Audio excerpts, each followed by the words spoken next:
I join you today to discuss the important and hard-hitting topic of corn. Oh my god, hey, welcome back to my theatre-themed YouTube channel, or hello to you if you are listening on podcast platforms. My name is MickeyJo, and I am obsessed with all things theatre. I'm a professional theatre critic here on social media, as well as a pundit, a content creator, and heck, I'll say it, a theatre fan. And I am in a good mood today because we are going to be discussing the UK arrival, the UK premiere of one of my favourite new musicals from the last few years. I first saw it on Broadway in March of 2023. I liked it so much I went back to see it again on my next trip.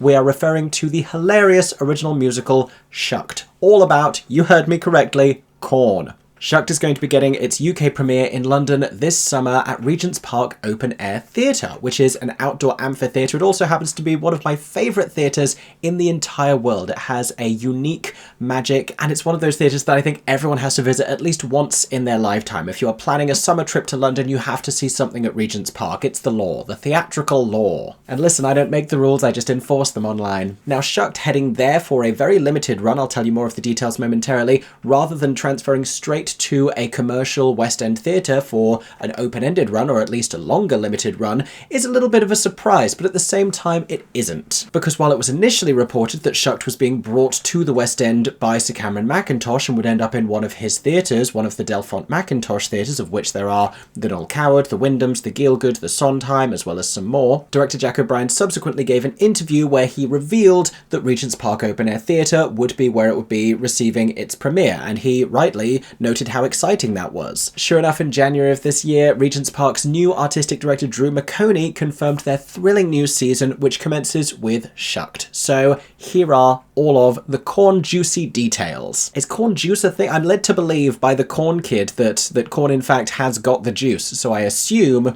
that tracks. Now, if you enjoyed this one and you want to stay up to date with all of the theatrical news happening worldwide, both on Broadway and in the West End, make sure you are following me or subscribed wherever you are seeing my face or hearing my voice, with the notifications turned on so you don't miss any upcoming content, including later this year when I will of course be reporting on Shucked and bringing you my full review of the London production. As always, make sure to comment down below with your thoughts about this exciting theatre news, as well as the newly announced cast, which we will also be talking about in today's video. But before then, let's talk about everything we know so far about Shucked coming to London. So first up, let me give you a non-spoiler overview of the musical Shucked, its plot, the vibes, what the music is like, as well as a little bit of its history. So, Shucked, like I told you, is a musical about corn. The marketing makes that abundantly clear. I have always had a suspicion that the title is a play on Wicked, in the same way that the Star Kid musical Twisted is a take on that, but that has never officially been confirmed. In any case, Shucked was seen on Broadway at the Nederlander Theatre between spring of 2023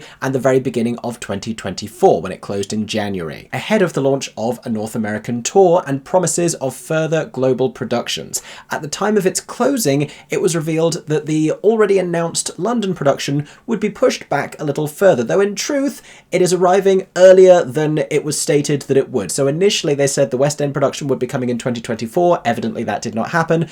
During the press release put out at the time of the Broadway production's closing, they said it would be coming in winter 2025. In fact, we're getting it in late spring, early summer, so we're winning. The US tour continues to travel around North America, and an Australian production is coming in 2026. There are also plans, I believe, for a feature film adaptation, which I found a little bit surprising, simply because this is a musical really in its infancy, and as we've seen from shows like Wicked and even In the Heights and Tick Tick Boom, it can take a very long time for a show to actually get a feature film adaptation. Chicago is another one, took years. Now the show features a bona fide country music score by bona fide country music songwriters Brandy Clark and Shane McAnally, as well as a hysterically funny book packed full of puns by the hilarious Robert Horn. I like to refer to this show's material by saying that it combines a knee-slapping score with a thigh-slapping script. The jokes are legitimately very funny, and the music is legitimately great country music, and that is a big part of why I think this show is going to hit so well with a British audience, because we have a deceptive love for country music. Country music is very big over here. There are big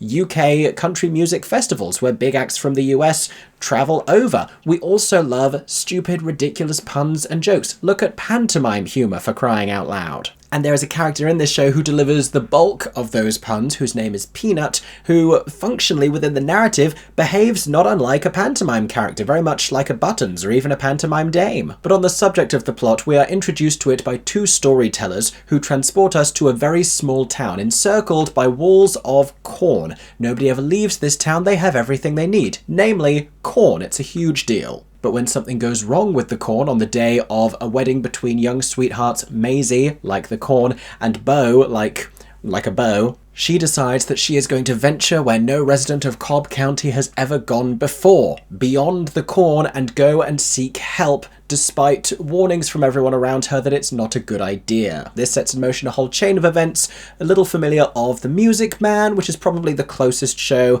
that this has a resemblance to, but we talk about friendship, we talk about love, and we talk an awful lot about corn. For musical theatre fans who have not yet seen this show, it's probably best known for the song Independently Owned, originally sung by the character of Lulu, as portrayed on Broadway by Alex Newell, who gave a stellar vocal performance, got mid-show standing ovations on both of the occasions that I saw it. It's a great song and it was a great performance, but it is just one component of this really wonderful and heartwarming show. I would characterize it as the funniest new musical I think we have seen since the likes of the Book of Mormon. Tonally, it is not dissimilar, but the comedy has a much less mean-spirited vibe. It's more sweet and heartwarming with silliness, but it's really going to make you laugh, which is why it's so exciting that we're going to get to see it here in London. But why is it arriving a little later than we expected and under slightly different circumstances? So I'm reading from the What's on Stage article about the initial announcement, which came on the 7th of June 2023, which would have been right around the 2023 Tony Awards,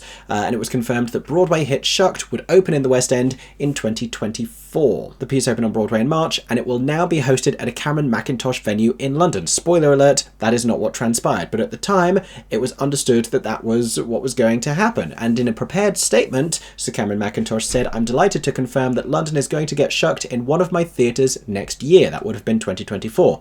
Shucked is that rarity, a completely original musical and the funniest show since the Book of Mormon, I concur, with a terrifically tuneful, rollicking country and western score. It snuck up on Broadway and is proving to be the most talked about hit of the season. The corn at the heart of Shucked will have you husky with limitless laughter. I don't believe that he came up with that pun himself. I mean, it's possible, but I'm dubious about that one. And they went on to say that casting, the exact theatre, ticketing information and other details would be announced in the coming months. Spoiler alert, they won't, or at least not in the way that it was originally planned. And to sidestep for a moment, we are seeing this trend more and more where productions are announced and anticipated productions are announced, but they are not announced with a particular venue or with particular dates. And it makes it harder to get excited about them because we've been burned one too many times, and there is nothing worse than burnt corn. I'm thinking of Jagged Little Pill, which is another one that officially confirmed it was coming to the West End years ago, and we still haven't seen it since. And I know that a pandemic has happened, and I know there are a lot of other factors which go into the delays of these productions and the cancellations of these productions, but it has just been radio silence. Anyway, like I said, by the time that the show's Broadway closure rolled around, another press release was put out suggesting that the London production would in fact be arriving in winter 2025. I don't think anyone really picked this out because it was only distributed by the Broadway PR, and so, you know, the Broadway outlets weren't as interested in running a story about delays to the London production because that wasn't really their focus. In any case, that kind of slipped under the radar, but I was assuming that would still be with an attachment to a Delfont Mackintosh theatre. But even then, there was a scarcity, because if we talk about the Delfont Mackintosh theatres, you have the Prince of Wales. The Book of Mormon is there, it has been there for more than a decade, it shows no signs of slowing down, we can't assume that it's going anywhere. Mamma Mia is running successfully at the Novello Theatre, that's moved twice in its lifetime, we don't anticipate it moving again, we certainly don't anticipate it closing, it's just celebrated its 25th anniversary, it might even now be 26. So also not a viable theatre. There is the Gielgud, which has just become the home of Oliver, which seems to be built as a long-running production that's going to stay there for a long time, possibly forever. Similarly, Les Mis, next door at the Sondheim Theatre, isn't going anywhere. Likewise, Hamilton has been running successfully at the Victoria Palace Theatre since it first arrived in the West End. We don't anticipate that going anywhere else, leaving us in contention really only the Wyndham's Theatre, the Noel Coward Theatre, and the Prince Edward, currently home to MJ the Musical, and intimidatingly large, so really only viable for very marketable and commercially driven shows, like a Disney musical or an MJ. And the Wyndhams and the Noel Coward have both housed musicals, recently Next to Normal and Dear Evan Hansen, as well as a handful more, but they are also often used as playhouses, and with so many new musicals having arrived in London over the last couple of years and, you know, run very successfully and showed no signs of slowing down, I'm thinking about Moulin Rouge and Back to the Future and Mean Girls, it's become increasingly difficult for other new musicals to find a home. So it feels like what is happening here for a handful of really high-profile musicals with big names is they are actually waiting in the wings because they would rather wait for the availability of a preferable theatre. Many of them are waiting for the Adelphi and the Savoy because these are two of the most attractive to new musicals, specifically to Broadway transfers as well, to do with their capacity, to do with the size of the stage, to do with the footfall that they get. So a show is left with two choices. Either they can wait for the theatre that they want, or they can find somewhere else to go. And it seems that is what has happened. Because Shucked is not in fact going to be appearing at a Delphont Mackintosh theatre, at least not immediately anyway, it's going to be having a premiere at Regent's Park. Here is everything we know about that newly announced run. So here are the details. Shucked will be running at Regent's Park Open Air Theatre between the 10th of May and the 14th of June, just over a month. This will represent the first piece of programming for Regent's Park's 2025 season, and for those of you who are a little concerned about the weather, usually it's pretty nice in May, and you can have a look on the website. They have a policy around if a performance does have to be cancelled, which they will really only do in extreme adverse weather conditions, then they will do their best to accommodate you at an alternative performance, but they have a no cancellation policy. And I think the weather is also a big part of it. You get a pretty unique experience when you go and see outdoor theatre in the UK, whether that's because there's a little bit of drizzle, whether that's because it's blistering sunshine, whether that's because there is a bird that decides to land on the stage and walk around. That's happened before. And if you think it could be a little bit of a surprising theatrical experience for you, think about how the performers feel. Speaking of which, they have recently announced the entire cast. We're going to talk through it now and why it is so exciting. No one is transferring from Broadway, but I should say this is the full US creative team, led by director Jack O'Brien. So it seems as though it is going to be ostensibly the same production. I do believe that the set was already minimized slightly for the US touring production, and it will to some extent have to be tailored for the open air theatre space, but it seems as though it's going to be the same Shucked that you already know and love. But anyway, the cast. Monique, Ashe-Palmer and Stephen Webb are going to be storytellers 1 and 2. Monique Ashe-Palmer, perhaps best known for being one of the alternates in one of the recent casts of Six the Musical. She's very talented. Stephen Webb, hilariously funny, viral TikTok sensation, currently starring in the Dolly Parton musical Here You Come Again. Before that was an Elder McKinley in the Book of Mormon. He was hilarious in that role, and his Broadway predecessor in this role, Gray Henson, of course, was also an Elder McKinley. Our romantic leads, meanwhile, are going to be played by Sophie McShera, who has done a lot of stage work, but is perhaps best known for Downton Abbey. And it's interesting, much of the stage work she has done has been in plays, though she does also have a credit for Annie in the West End. Opposite her is going to be Ben Joyce, best known for his performances as Marty McFly in Back to the Future and as Frankie Valli in Jersey Boys. I'm very excited to see him really dig his teeth into something comedic. We saw this kind of a comic charm when he was playing Marty McFly. I think he's going to be really great in this part. They are joined by the very versatile, talented and hilarious Matthew Seaton-Young as Gordy and Keith Ramsey as Peanut. Both of those I think are going to be very exciting. That's great casting. And Georgina Onuorah is going to be playing Lulu. This is probably the role most people were wondering about. They were thinking, is Alex Newell going to transfer? But Georgina is such thrilling casting. And if we weren't sure of that already, her performance of Independently Owned at the What's on Stage Awards this last weekend has certainly proved it. Here is a teensy little clip of her singing the show-stopping number at the ceremony.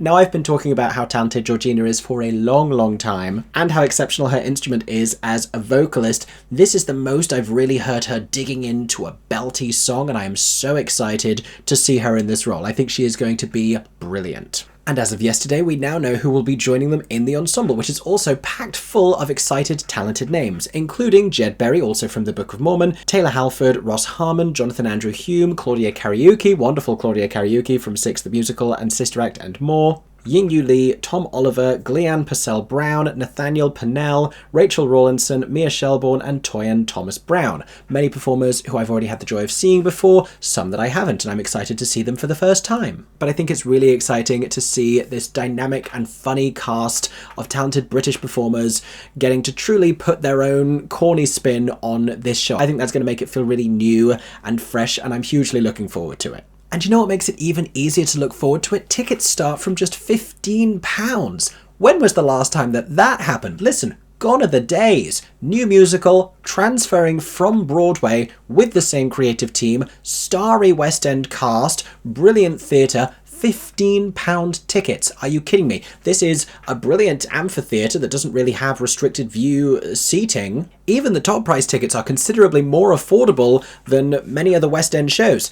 Tickets for Shucked are pretty cheap, certainly cheaper than they were on Broadway. Have a look and go and grab some tickets to see this show. It does make me suspicious about this being the only life that Shucked is going to have. I think a 5-week stint with great casting, with, you know, this Broadway life behind it, and with really low-cost ticketing, I think is an indication that this is more of a little preview premiere before plans to transfer it to a West End house. Maybe it's still going to be a Cameron Mackintosh one. Maybe he's still involved, but they had the great idea to start it in Regent's Park first. Heck, maybe that Broadway press release was talking about an already scheduled Delphont Mackintosh run that is coming in winter 2025, but they're launching it first in Regent's Park. They're going to get the reviews there. They're going to kick it off in the summer with the sun shining down on the corn. It really works for this largely outdoors set show. This could be a really smart piece of producing from not only Regent's Park,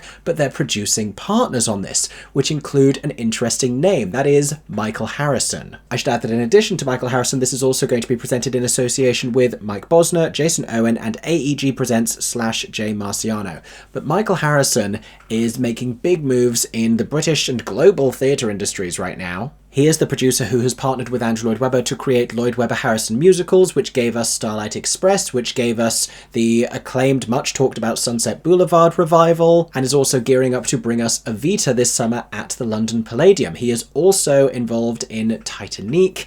He is involved annually with the hugely successful London Palladium pantomimes. He was one of the producers behind the West End run of Hello Dolly at the London Palladium. He is hugely influential in the industry right now. He has a pre-existing relationship with Sir Cameron Mackintosh. I wouldn't be surprised if he's doing the same thing with this that he did with Oklahoma when he was one of the producers to bring that to the UK, where it had a little run at the Young Vic first. That's where it got reviewed. That's where it first arrived, and then it transferred to the Wyndhams. Was that the plan all along? And is that indeed the plan for Shucked? I wouldn't be shocked. That wasn't even intentional. Now, obviously, this isn't confirmed at this point, so if you desperately want to see Shucked, and I suggest that you do, go and see it at Regent's Park. It's also just a lovely experience going to see a show at Regent's Park, but I'm saying it now, I do anticipate this maybe subsequently popping up like popcorn at the Wyndhams or the Noel Coward. But in the meantime, that is everything we know about the London run of Shucked. Of course, when it opens, I will be covering it. I'm actually planning to go and see the first preview, so maybe I'll bring you a little bit of a vlog if that's something you want to see, but certainly by the time it opens, just over a week later, I plan to bring you my full review of the London production and the London cast. Who knows, it may be a little more different than we're anticipating to the Broadway version that was seen at the Nederlander. In the meantime, make sure you're subscribed, make sure you're following me, make sure you've got those notifications turned on so you don't miss any of my upcoming theatrical content. Comment down below with all of your thoughts and feelings about Shucked, who already has tickets, who is planning to get tickets, who's planning to come and see the first preview. Will I see you there? Let me know what you're thinking, and I hope that you have enjoyed today's theatre news recap, and I hope that everyone is staying safe and that you have a stagey and a corny day. For 10 more seconds, I'm MickeyJoTheatre. Oh my god, hey. Thanks for watching, have a stagey day. Subscribe!